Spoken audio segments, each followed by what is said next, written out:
नमस्कार मंडळी, मनीषा अँड फॅमिलीवर तुमचं स्वागत आहे। तर मी आज आले होते पुतण्याच्या घरी मुलीच्या लग्नाच्या 5 पावली गोंधळाच्या कार्यक्रमासाठी। जर तुम्ही कुंकवाच्या बाजाराचा ब्लॉग बघितला नसेल तर तुम्ही नक्की मनीषा अँड फॅमिली चॅनलवर बघा। हा ब्लॉग पण नक्की पूर्ण बघा। तर गोंधळाची मांडणी झाली होती, मुलीचे आईवडील पूजेला बसले होते। तर मग सर्वात पहिले मुलीच्या आईवडिलांनी पूजा केली, मग नंतर आमच्या नवरीबाईने पूजा केली। नवरीबाई नंतर घरातील सर्व महिलांनी पूजा करून घेतली। माझ्या मोठ्या जावांनी आणि सुनांनी पूजा केल्यानंतर मी पण पूजा करून घेतली। तर त्याच वेळेस माझे मिस्टर पण आले होते, मग त्यांनी पण पूजा करून घेतली। घरातील सर्व सदस्यांची पूजा झाल्यावर गोंधळी लोकांनी गाणी म्हटली।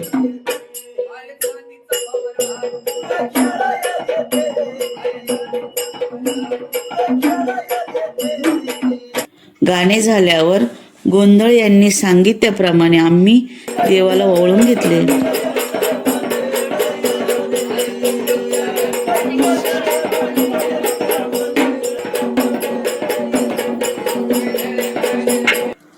त्यानंतर आम्ही 5 पावली करण्यासाठी बाहेर गेलो। मग सर्वात पहिले मुलीच्या आईने गोमित्र आणि शेणाने जागा सारवून घेतली। गोंधळांनी सांगितल्याप्रमाणे मुलीच्या आईवडिलांनी व मुलींनी पूजा करून घेतली।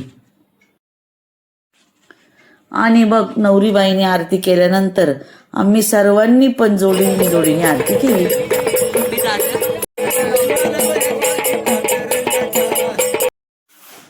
पूजा झाल्यानंतर आपल्या प्रथेप्रमाणे आम्ही सर्व लोकांनी पूजेला 5 फेरे मारून आम्ही घराच्या दिशेला निघालो।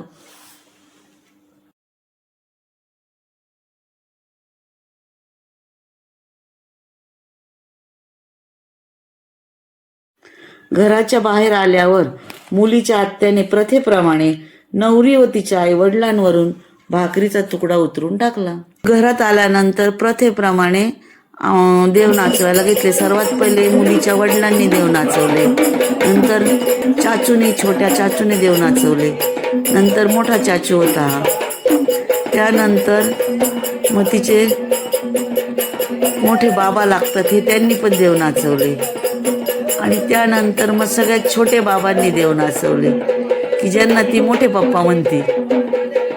नंतर तिच्या भावानी देव नाचवले, तिचा लहाना भाऊ हा सगळ्यात छोटा। त्यानंतर नवरीने आणि नवरीच्या भावानी पण देव नाचवले। त्यानंतर मग सगळ्या महिलांनी, तिच्या बहिणी 2 जणी त्यांनी देव नाचवले। मग माझ्याकडे दिलं, मी पण नाचवलेलं, आणि नंतर तिच्या आत्या नाचते देव घेऊन। मग सगळ्या काकू, चुलत्या, आज्या सगळ्यांनी छान एन्जॉय केला देव नाचून। देव नाचून झाल्यावर देवाच्या तळीभरणाचा कार्यक्रम झाला। त्यानंतर आम्ही सर्व सवाष्णींना जेवायला बसवले व नंतर त्यांच्या सर्वांच्या ओट्या भरल्या। तर मग कसा वाटला हा गोंधळाचा व्हिडिओ कमेंटमध्ये कळवा, आणि व्हिडिओला लाईक करा, शेअर करा, चॅनलला सबस्क्राईब करा। आधीचे व्हिडिओ बघितले नसतील तर मनीषा अँड फॅमिली चॅनलवर नक्की बघा। धन्यवाद।